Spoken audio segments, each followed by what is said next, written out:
Ahoj, máme tu další video recenzi na lodi, na kterých plujeme s naší flotilou.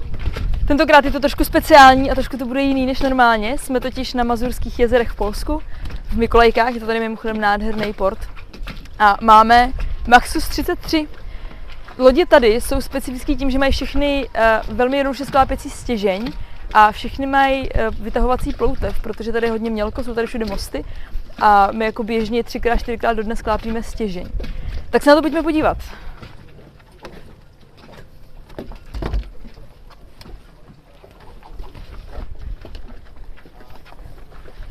Já musím na začátek říct, že já jsem z téhle lodi nadšená. A nečekala jsem, že opravdu ty lodi budou takhle dobrý. Tady totiž nesmí být nic většího než 33 stop. 33 stop běžně je dost malá loď. V Chorvatsku pod 40 už jako nic nejde. A já jsem se bála, jak se sem jako vejdem. Vejdem se naprosto úžasně, ta loď je podle mě naprosto skvělá. Začneme palubou. Na to, že to je 33, to má prostorný velký kokpit, kde se v pohodlně sedneme jako nejenom v 6, ale v 8, v 10 na večer úplně jako v klidu. Jsou tady takové jako chytré vychytávky, držáky na pití, jednoduchým způsobem udělaný pod upevněním otěží hlavní plachty. Do tohohle se dává stolek, který je teďka složený. Překvapivě prostorný vlastně 4 bakisty, taky skvělá věc. Lodě tady, až na úplně nejnovější lodě, mají vestavěný benzínový motory.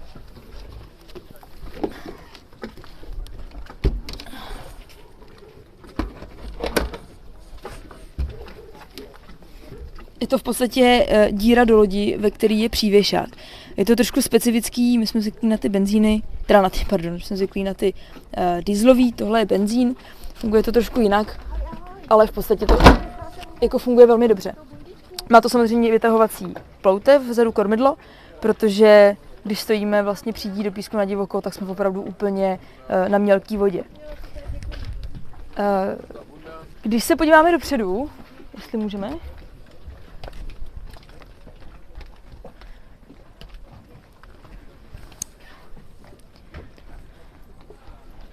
tak kromě našeho složeného kočárku, tady místo dinginy, tady vidíme ten mechanismus sklápění stěžně.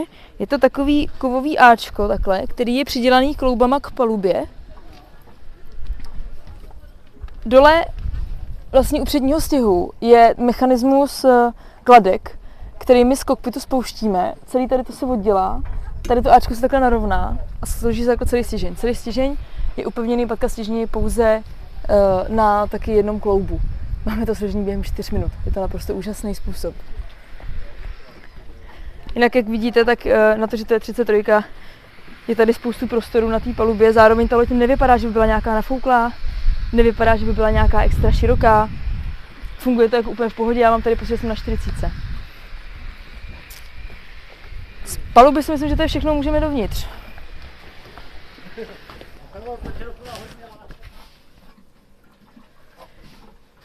Tak, první věc, co mě tady trkla, že stejně jako ten kokpit, ten salon je velmi prostorný. Na to, že to je 33. My jsme zvyklí mimochodem na 32, 30 jako z Lipna, samozřejmě starší lodě, ano, no to říct, že tohle je 2016 výroba. Tam ten kokpit z toho Lipna, co tam jsme zvyklí, tak je prostě mnohem menší, ten salon taky. Tady to hrozně bylo jako všechno jako prostorný. První, co jako tady dominuje, je dlouhý obrovský stůl. Je to proto, že tady do tohohle prostoru se sklápí, ta ploutev vytahuje. Takže to musí být jako hodně dlouhý. Ta loď je psaná, a to mě fascinovalo, když jsem tady jako to objednávala, je psaná pro 10 lidí.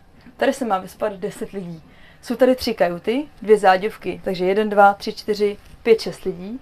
Tady z tohohle, my máme teďka udělané letiště na Mimino, tak to jsou jako 2 lidi, to teď si udělá tady další 2 lidi. Už mi nemůžu si představit, že tady plujeme v 10 lidech. Nemůžu si představit, že tady plujeme ani v 8 lidech, v těch 6 je to velmi pohodlný. Ale opravdu Poláci jsou očividně zvyklí tady prostě se spát ve více lidech. Kajuty nejsou nějak zmenšený, jsou úplně prostorný, všichni se tam v pohodě vejdeme. Do příděvky se vejdeme my 2 i s Miminem, naprosto super. Toaleta, klasicky velká, žádný prostě omezování prostorem, nádhera. Co tady, vlastně čím je ten prostor jako omezený, nebo čím je udělaný tak, aby tady to bylo velký, je, že tady není žádný kapitánský stolek. Vlastně přímo tady za kuchyňkou začínají ty sedačky a kapitánský místo tady jako není. Tady na ty jezera to tak potřeba není, já tady nepotřebuju nějak extra navigovat, mám prostě svý mapy a takovéhle věci, elektroniku strčenou prostě tady nahoru do těch poliček, když potřebuju, vytáhnu si to. Není to takový problém, ale musím říct, že mi takový to moje místečko, kde měla ty svoje věci a nikdo mi tam jako nalez, trošku chybí. Co tady je jako nevýhoda, zase je to kvůli tomu prostoru, aby bylo pohodlný ten salon i ty kajuty, je tady malinká kuchyňka, pracovní prostor na ní prakticky není. Tohle je dřez přiklopený. Chybí mi tady naklápěcí vařič. Tohle je tady napevno. Je to škoda, očividně tady lidi jako nejsou zvyklí tolik vařit. My jsme zvyklí vařit za plavby, takže nám to naklápění chybí a musíme opravdu tu loď postavit do driftu nebo někde za koty, aby jsme si mohli jako vařit v oběd. Je tady úplně malinká, ono to nebude vidět, lednička, to nebudu ani otvírat. Ta jako je na to, že by tady mělo být 8 až 10 lidí, je ta lednička opravdu nedostačující. Co je super, je tady spoustu úložných prostorů. Překvapivě s zasedačkama, i v těch kajutách. Co jsem chtěla ukázat, výborná věc, a nechápu, proč to není v jiných příďovkách. Kromě toho, že jsou tady skřínky po stranách, jsou tady ty poličky po stranách, tak je tady to. Prostě další polička, tam máme strčený plíny. Vůbec to neubírá prostor, ty kajutě to nějak nevadí a strašně to přidává jako množství toho úložního prostoru. Takže to považuji za velmi dobrý. No, to je asi všechno, co jsem vám jako chtěla ukázat z toho hlavního. Musím říct, že tohle je jedna z nejlepších lodí, na kterých se vyplula, a to si nedělám srandu, přestože to je 33. Tak já jsem z té lodi jako opravdu nadšená. Samozřejmě na moře by tomu ten navigační celek hodně chyběl, ta větší kuchyňka by taky trošku chyběla, ale na jakýkoliv jezera, na jakýkoliv jako pobřežní plavby, menší prostě pro rodinu naprosto boží loď. Takže pokud někdy budete mít možnost jít do Polska, tak Maxus 33 určitě doporučuju. To je zatím všechno a budeme točit ještě další video recenze z dalších lodí tady naší flotily.